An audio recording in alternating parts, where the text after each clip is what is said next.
नमस्कार। बड़ी खबर में आपका स्वागत है। मैं हूं आपके साथ राजीव। बड़ी खबर में आज हम बात करेंगे सहारनपुर से आई बड़ी खबर की, जहां देवबंद पुलिस ने मुजाहिदीन का एक आतंकी रह चुका व्यक्ति को गिरफ्तार किया है। साथ ही हम बात करेंगे यूपी में होने वाले विधानसभा के उपचुनाव की, और बात करेंगे हल्द्वानी में लॉरेंस गैंग के निशाने पर आए एक यूट्यूबर की, और साथ ही साथ बात करेंगे कासगंज की एक छात्रा की जिसे प्रिंसिपल बनाया गया, जिसके आदेशों के बाद कंट्रोवर्सी फैल गई। और सबसे पहले हम बात करेंगे सहारनपुर की, जहां पर यूपी एटीएस की टीम ने देवबंद विंग ने देवबंद पुलिस के साथ मिलकर हिजबुल मुजाहिदीन के आतंकी रह चुके नसीर अहमद वानी उर्फ मुस्तफा बानी उर्फ जावेद इकबाल को जम्मू कश्मीर से गिरफ्तार किया है। नजीर अहमद वानी ने साल 1993 में देवबंद के रेती चौक पर एक बम धमाका किया था। इस बम धमाके में पुलिस कर्मियों के साथ कई स्थानीय लोग घायल हुए थे। देवबंद पुलिस और खुफिया विभाग की टीम पिछले 31 सालों से आरोपी को तलाश रही थी। एक इनपुट के बाद देवबंद एटीएस और देवबंद पुलिस की टीम ने जम्मू कश्मीर के बड़गांव इलाके में रेड डालते हुए आरोपी नजीर अहमद वानी को गिरफ्तार किया है। एटीएस से अभी तक मिली जानकारी के अनुसार नजीर जम्मू कश्मीर में रह रहा था और इसी साल जम्मू में हुए विधानसभा चुनाव में निर्दलीय प्रत्याशी के रूप में चुनाव भी लड़ चुका है। फिलहाल एटीएस की टीम नजीर अहमद वानी को लेकर देवबंद आ चुकी है और आगे की कार्रवाई की जा रही है। एक खबर आपको हम दिखा रहे हैं जो टीवी स्क्रीन पर, ये देवबंद से है, जहां पर एक मुजाहिदीन का आतंकी रह चुके नसीर को गिरफ्तार किया गया है। और इस खबर पर ज्यादा जानकारी देने के लिए हमारे संवाददाता सहारनपुर से सुनील जायसवाल हमारे साथ जुड़ गए हैं। सुनील, क्या कुछ जानकारी है इस आतंकी के बारे में, और पिछले 31 सालों से ये छुपा फिर रहा था और पुलिस को इसकी भनक तक नहीं थी? सबसे पहले मैं आपको बताना चाहूंगा, जनपद सहारनपुर देवबंद में जो 1993 के रेती चौक पर एक बम धमाका किया था, जिसमें कई लोग घायल हो चुके थे। पुलिस और खुफिया विभाग की टीम लगातार इसको ढूंढने का प्रयास कर रही थी, लेकिन 31 वर्ष के आरोपी जो पिछले एक इनपुट जो है देवबंद एटीएस को मिला था, और पुलिस एक टीम जम्मू कश्मीर पहुंची थी आरोपी को ढूंढने के लिए। लेकिन कश्मीर के बड़गांव इलाके में रेड करते हुए आरोपी ने नजीर को गिरफ्तार किया। लेकिन एटीएस से अभी तक की जो जानकारी मिली है, कश्मीर में जो जम्मू विधानसभा चुनाव में निर्दलीय जो है चुनाव कई लड़ चुका है। लेकिन आपको बताऊंगा 31 साल के बाद जो ये आतंकी आरोपी जो पकड़ा गया है, लेकिन कहीं ना कहीं इसके आतंकी से जो कनेक्शन जुड़ा हुआ था। लेकिन लगातार पुलिस जो है कार्रवाई आज जो पुलिस को जो बड़ी कार्रवाई यहाँ पर मिली है, लेकिन एटीएस लगातार यहाँ पर 31 सालों से ढूंढने का प्रयास कर, लेकिन 25,000 का ये इनामी गिरफ्तार भी किया गया। जी बिल्कुल, हिजबुल मुजाहिदीन से जुड़ा था, तो कुछ जानकारी अब तक और आपके पास आई है क्या कि ये जो आतंकी है, क्या इसके तार विदेशों तक जुड़े थे? पाकिस्तान से भी कोई ताल्लुकात इसके नजर आए हैं कि पाकिस्तान के लोगों से जुड़े हों? देखिए, जब इस संबंध में जो है स्थानीय पुलिस से जो जानकारी निकली है, वो कहीं ना कहीं वो भी मीडिया से उन्हें दूरी बन रही है, लेकिन पूरी जो जानकारी मिली है और जिस तरह से देखा गया कि फिलहाल एटीएस की जो टीम नजीर अहमद वानी को देवबंद ला चुकी है और आगे की कार्रवाई की जा रही है। लेकिन जो जिस तरह से 31 सालों के बाद जो गिरफ्तार किया गया है, लेकिन ये देवबंद में एटीएस की बड़ी कार्रवाई की गई है, जहां पर जो है यूपी एटीएस की देवबंद विंग और देवबंद पुलिस हिजबुल मुजाहिदीन आतंकी रह चुके हैं नजीर अहमद वानी, मुस्तफा वानी उर्फ जावेद और इकबाल को भी जम्मू कश्मीर से गिरफ्तार किया। लेकिन मैं आपको बताना चाहूंगा कि 31 साल बाद पकड़ा गया धमाके का आरोपी यूपी एटीएस की टीम कश्मीर से जिसे आरोपी को गिरफ्तार किया है। जी बिल्कुल, लेकिन सबसे बड़ी बात यह है कि क्या जम्मू कश्मीर में ये रह रहा था? ये सबसे बड़ा सवाल है कि जम्मू कश्मीर में रहकर ये फिर से सक्रिय तो नहीं था। कहीं पुलिस से इसकी अभी आपको जानकारी शायद ना मिल पाई हो, लेकिन कहीं ना कहीं एटीएस ये जानकारी जरूर देगी कि ये सक्रिय था या नहीं था, क्योंकि पुलिस लगातार अगर इसका पीछा कर रही थी, पुलिस को पकड़ना चाह रही थी, तो कोई इनपुट जरूर रहे होंगे एटीएस के पास। क्या एटीएस की तरफ से कोई प्रेस कॉन्फ्रेंस या कोई अलग से जानकारी दी गई आप लोगों को? देखिए, इस संबंध में जो है जो एसपी देहात सागर जैन ने जो गाइड दी है, और उन्होंने कहा कि आरोपी को गिरफ्तार 31 साल बाद आरोपी को गिरफ्तार किया, जो न्यायालय में उसको पेश किया जा रहा है। लेकिन कहीं ना कहीं देखो, इतना बड़ा मामला और 31 सालों से जो एक आरोपी, जो आतंकी आरोपी है, जो देवबंद में जो है वजीरा चौकी पर जो उसने बम गिर का धमाका किया, जिसमें कई लोग घायल हो चुके थे। लेकिन लगातार जो है पुलिस भी इस पर काफी जो है नजर बनाए हुई थी, लेकिन एटीएस की ये बड़ी कार्रवाई है। और उन पर सहारनपुर में जिस तरह से एटीएस ने एजेंसी के तरीके से पकड़ा है, और जहां एक बड़ी कार्रवाई की गई जिसको न्यायालय में पेश किया गया है। जी बिल्कुल, लगातार आप देख रहे हैं कि देवबंद जैसे इलाके में इस तरह के बहुत सारे स्लीपर सेल्स भी हैं जो लगातार बने रहते हैं और अपने सक्रियता से अपना जो आतंकवादियों के साथ, संगठन के साथ जुड़कर काम करते रहते हैं। लेकिन बड़ा मुश्किल हो जाता पुलिस को और एटीएस की टीम को इन लोगों को पहचान पाना और पकड़ पाना। लेकिन 31 साल बाद सफलता मिली है, जम्मू कश्मीर से इसको गिरफ्तार किया गया है। तो और कुछ इनपुट पुलिस तलाशने की कोशिश कर रही है कि स्थानीय लोगों से कोई संपर्क में है या नहीं है, या और इसके कोई मंसूबे तो नहीं थे?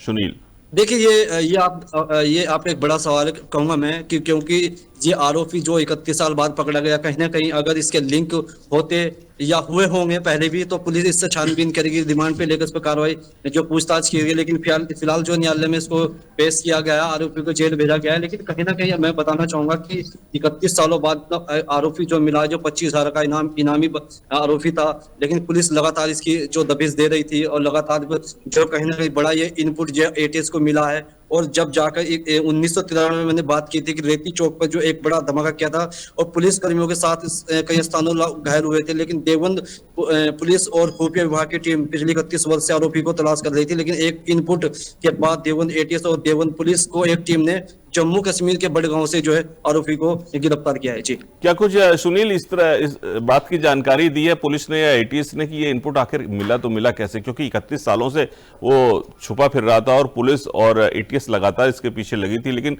कैसे ये इनपुट मिला कि ये जम्मू कश्मीर में है, कैसे इस तक पहुंचना हुआ?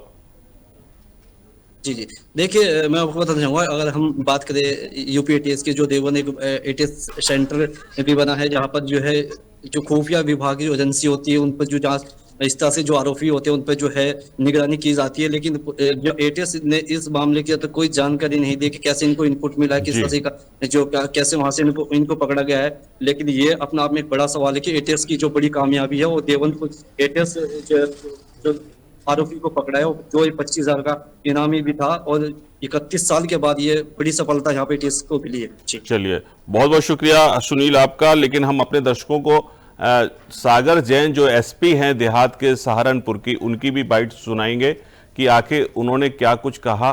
एसपी देहात सागर जैन, आखिर उन्होंने क्या कुछ कहा है इस पूरे मामले पर।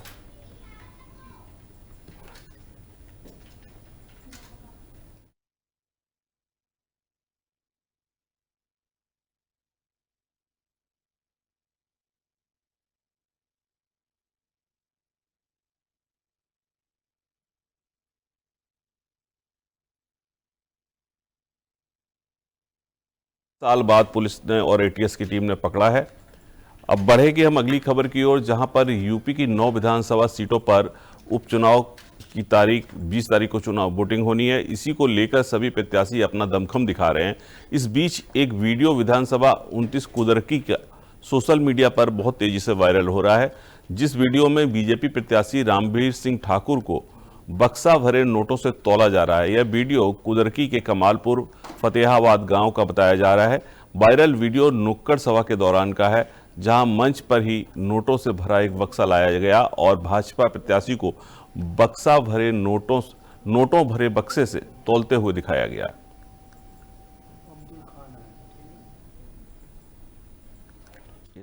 आप देख रहे हैं टीवी स्क्रीन पर, जहां पर आपको बता दें कि जो प्रत्याशी हैं उनको नोटों के भरे बक्से से तौला गया है, नोटों से तौला गया है। और आचार संहिता की अगर हम बात करें तो ऐसे जो विजुअल होते हैं, निश्चित तौर पर इस पर जो है चुनाव आयोग संज्ञान लेगा। और इसी खबर पर ज्यादा जानकारी देने के लिए हमारे संवाददाता अब्दुल्ला खान हमारे साथ जुड़ गए हैं मुरादाबाद से। अब्दुल्ला, क्या कुछ जानकारी है? ये जो वीडियो वायरल हो रहा है उसको लेकर किसी भी पार्टी ने शिकायत की है क्या? क्योंकि चुनाव आयोग निश्चित तौर पर संज्ञान लेता है, जब आचार संहिता लगती है तो इस तरह की तस्वीरें नहीं आनी चाहिए। अब्दुल्ला, कल 20 तारीख को कुनरकी सीट पर चुनाव होना है, जो कि 9 विधानसभाओं के चुनाव हो रहे हैं। उसी बीच एक सीट कुनरकी की कराई जा रही है, जिसमें चुनाव होना है। वहां पे अपने प्रत्याशी लगातार कैंपेनिंग करते हुए दिखाई दे रहे थे। उसी बीच वहां के मुस्लिम समुदाय के लोग द्वारा एक सोशल मीडिया पे वीडियो वायरल हो जा रहा है, जिसमें ठाकुर रामवीर सिंह को नोटों के हिसाब से तोला जा रहा है। वहां की जनता का ये कहना है कि हम रामवीर को नोट भी देंगे और वोट भी देंगे, और अब तक हमारे क्षेत्र में कोई विकास नहीं हो पाया है, इसलिए हमें ठाकुर रामवीर सिंह को ही जिताना है, इसे ही हम वोट देंगे। बिल्कुल, लेकिन अब्दुल्ला सबसे बड़ा सवाल यह है कि जिला अधिकारी जो होता है वो निर्वाचन अधिकारी होता है। जब चुनाव होते हैं तो जिला अधिकारी ने इस मामले का संज्ञान लिया? ये वीडियो वायरल होने के बाद कोई कार्रवाई की बात कही गई है क्या? सर ऐसा देखिए, बिल्कुल मैं आपको बताना चाहूंगा कि इस तरीके की अभी कोई कार्रवाई का किसी अधिकारी ने संज्ञान नहीं लिया है। लगातार सोशल मीडिया पर सूत्रों के हवाले से ये वीडियो कल का बताया जा रहा है, जो लगातार तेजी से वायरल हो रहा है। इसमें अभी तक किसी ने कोई संज्ञान नहीं लिया है, ना किसी ने कोई आरोप लगाया है, ना किसी ने किसी तरीके का कोई तो अभी तक उसने आप लोगों ने इस वीडियो के बारे में क्या किसी अधिकारी को जानकारी दी, जिला अधिकारी को या संबंधित जो निर्वाचन से जुड़े अधिकारी हैं, किसी को जानकारी दी गई है क्या मीडिया की ओर से? ये वीडियो लगातार तेजी से वायरल हो रहा है, लगातार सब अधिकारियों के संज्ञान में है, लेकिन कोई अधिकारी इस वीडियो पर संज्ञान लेने को नहीं है। लगातार पुलिस चुनाव पर अपनी नजर बनाई हुई है, लगातार गश्त कर रही है, हर तरीके की तैयारियां पूरी चल रही हैं, लेकिन वीडियो का अभी तक किसी ने संज्ञान नहीं लिया है। जी अब्दुल्ला, क्या क्या तैयारियां हो गई हैं? अगर हम बात करें वहां की, आपके सहारनपुर की, तो उपचुनाव की अगर हम बात करें तो मुरादाबाद में क्या क्या तैयारियां हुई हैं? जी, मुरादाबाद में लगातार तैयारियां हुई हैं। लगातार अपनी पार्टियों के यहाँ पर AIMIM है, आजाद समाज पार्टी के भी प्रत्याशी हैं और सपा के भी हैं, और लगातार ठाकुर रामवीर सिंह भी यहाँ पे मैदान में है।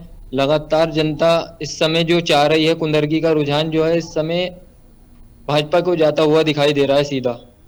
नहीं, लेकिन सबसे बड़ी पुलिस की भी पूरी तैयारी। बात यह है कि समाजवादी पार्टी भी पूरा दमखम लगाए हुए है इस बार इस चुनाव में, और आप भारतीय जनता पार्टी की भी बात कर रहे हैं, लेकिन सीधा मुकाबला अगर हम कहें तो किन दो पार्टियों में मुकाबला आपको दिखाई दे रहा है?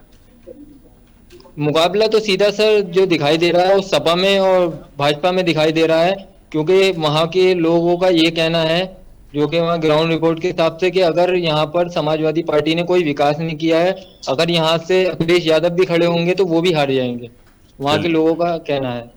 चलिए अब्दुल्ला, बहुत बहुत शुक्रिया आपका तमाम जानकारी के लिए। तो आपको बता दें कि कुदरकी में कल वोटिंग होगी उपचुनाव के लिए, जहां पर एक वीडियो वायरल हो रहा है, जहां देखा जा रहा है इस वीडियो में कि एक प्रत्याशी को नोटों के बक्से से, नोट भरे बक्सों से तौला जा रहा है। मुस्लिम समाज उनको तौल रहा है और कह रहा है कि हम नोट भी देंगे और वोट भी देंगे, और आचार संहिता के अंतर्गत ये मामला आता है निश्चित तौर पर। लेकिन अभी किसी भी अधिकारी ने इस पर कोई कार्रवाई नहीं की है, कोई संज्ञान नहीं लिया। जिला अधिकारी जो है निर्वाचन आयोग, निर्वाचन के दौरान जिला अधिकारी निर्वाचन अधिकारी होता है अपने जनपद में, उनकी तरफ से कार्रवाई होनी चाहिए, लेकिन अब तक इस पर कोई कार्रवाई नहीं हुई है। आपको बता दें कि कल मैनपुरी में भी विधानसभा का चुनाव होना, जिसमें करेल क्षेत्र में होने वाले 20 नवंबर के उपचुनाव में को लेकर समाजवादी पार्टी ने चुनाव प्रचार के अंतिम दिन रोड शो किया और अपनी ताकत झोंकी। रोड शो के दौरान प्रत्याशी तेज प्रताप, सांसद बदायूं आदित्य यादव के अलावा समाजवादी पार्टी के वरिष्ठ नेता भी मौजूद रहे। इस संबंध में सांसद आदित्य यादव ने बीजेपी और शासन प्रशासन पर निशाना साधते हुए गंभीर आरोप भी लगाए हैं।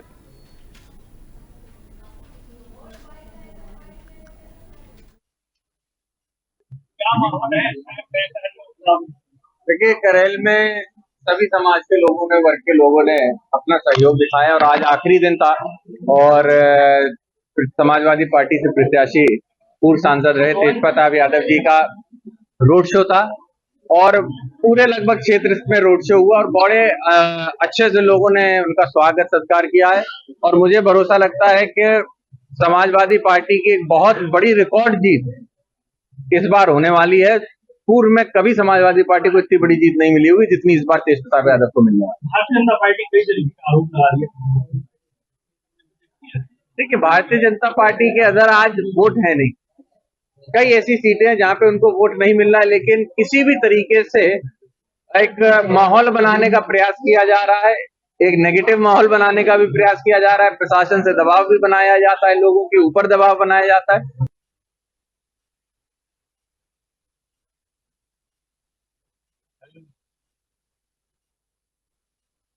दोनों पार्टी ने आखिरी रोड शो किया, क्या लग रहा है अब जनता किसके पक्ष में जाने लगी है? कि समाजवादी पार्टी ने जो रोड शो का जो प्लान था और गिरोह से लेके पूरा क्षेत्र में घूमते हुए करल में खत्म, वहीं भाजपा का रोड शो जो करल से शुरू होके पहुंचा पे खत्म हुआ तो करल में शुरू होके करल में खत्म हुआ, क्योंकि लोग उनके पास नहीं थे और जनता ने पूरी तरीके से नकार दिया है भाजपा को, उसकी नीतियों को, और जो जनता का मूड इस समय है वो भारतीय जनता पार्टी के खिलाफ में है। और मुझे उम्मीद है कि बहुत रुझान जो है जनता का समाजवादी पार्टी की तरफ है और अच्छा मतदान करके अच्छा जो है सहयोग समाजवादी पार्टी को देगा अच्छे बहुमत से। इस रोड शो में समाजवादी पार्टी के दो प्रमुख नेता शामिल होने वाले प्रस्तावित थे, उनके न आने से क्या लग रहा है कि रोड शो में कोई कमी रही या कोई कमी नहीं रही, सभी पूरे क्षेत्र जनता आपने देखा जगह जगह वो खड़े हुए थे, हजारों की संख्या में कार्यकर्ता थे। और क्योंकि उनका कार्यक्रम जो था और विधानसभाओं में भी आज चुनाव का था ईसामऊ में, वहां भी जाना जरूरी था, इसलिए सांसद जी वहां गए और हम लोग जो है सभी कार्यकर्ताओं के सहयोग से नेताओं के साथ एक सफल रोड शो किया। व्यक्तिगत समीकरण को साधने के लिए बीजेपी ने अलग अलग नेताओं के जैसे साक्षी माना, दोनों पार्टी ने आखिरी रोड शो किया।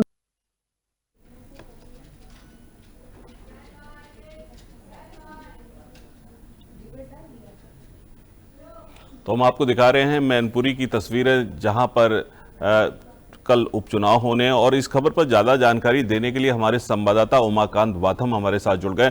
उमाकांत, क्या स्थितियां देख रहे हैं, क्या तैयारियां देख रहे हैं कल के चुनाव की वहां पर?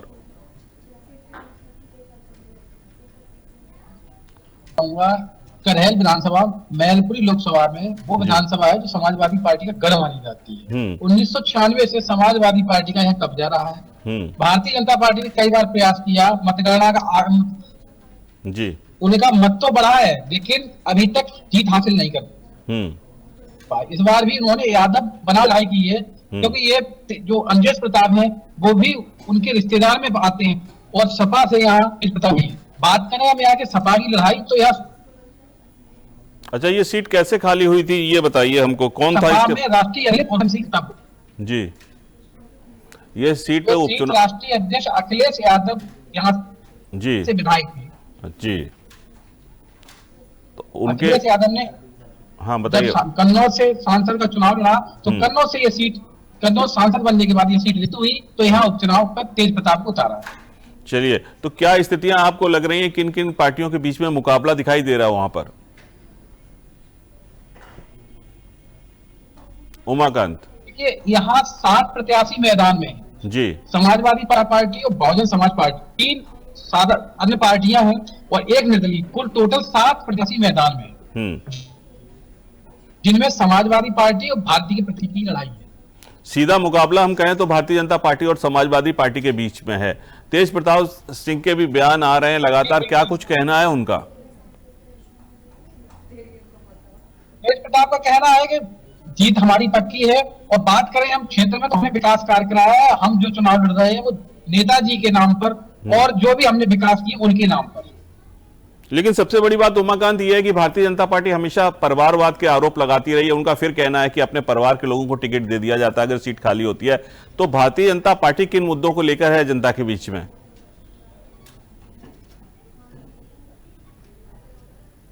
भारतीय जनता पार्टी भी का कहना है कि हम यहाँ विकास की बात करते हैं, सबका विकास की बात करते हैं और इसी को लेके उन्हीं के परिवार का उन्होंने लड़ाया, जो रिश्तेदार हैं जिस प्रताप उनको उतारा है मैदान में। लेकिन जो करहल की जनता है वो सीधी एक पक्षी रहती है। उसका कारण है यहाँ चाहे एक्सप्रे हो, हॉस्पिटल हो या आपका जो आगरा लखनऊ एक्सप्रे है, कई इन्होंने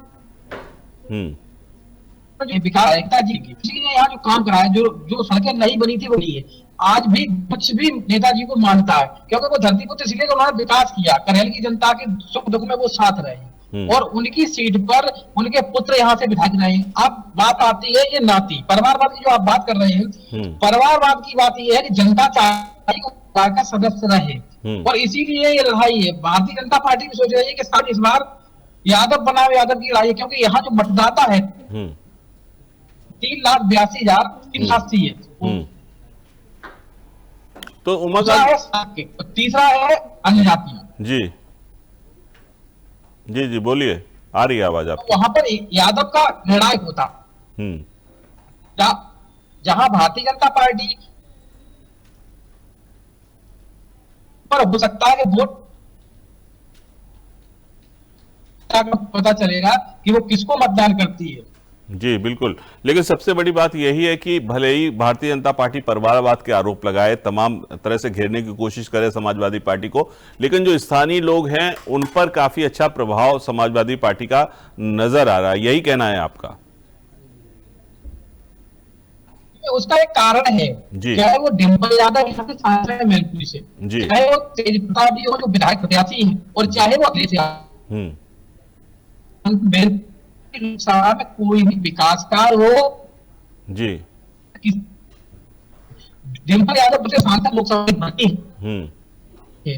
तब यह सिस्टम बना है कि किसी भी क्षेत्र की कोई भी घटना होती है, वो जाते हो, किसी भी पार्टी का आदमी हो, तो जनता ये मानती है कि जब ये परिवार हमको अपने परिवार का सदस्य मानता है, तो जनता भी जानती है कि ये सीट हमारी। तो कह सकते हैं उमेश की कहीं ना कहीं उमाकांत कहीं ना कहीं सपोर्ट में करेंगे, और है निश्चित सड़क को नहीं दे पाई। उमाकांत, तो ये माना जा सकता है कि कहीं ना कहीं भारतीय जनता पार्टी के लिए इस बार मुश्किल हो सकती है उपचुनाव में, अगर हम करेल की बात करें तो। जी जी जी। और दूसरी चीज आप किसान की जो क्या है, खाद की समस्या रही, तो कहीं ना कहीं किसान के जो खेत में आवारा जानवर आया, वो कहीं ना कहीं समस्या का एक कारण भी रहा जी कि किसान इससे ना। चलिए उमाकांत जी, बहुत बहुत शुक्रिया तमाम जानकारी देने के लिए। तो हम आपको बता दें कि लगातार हम आपको बता रहे थे कि जहां पर देवबंद की हमने आपको खबर दिखाई, वहां पर एक मुजाहिदीन का आतंकी पकड़ा गया था जो 31 साल बाद पकड़ा गया। साथ ही साथ हमने आपको बताया कि कैसे मैनपुरी में बयानबाजी चल रही, और साथ ही साथ हमने आपको मुरादाबाद की भी खबर दिखाई जो बड़ी खबर थी। फिलहाल हमारी इस बड़ी खबर पे इतना ही। आप बने रहिए हमारे साथ। नमस्कार।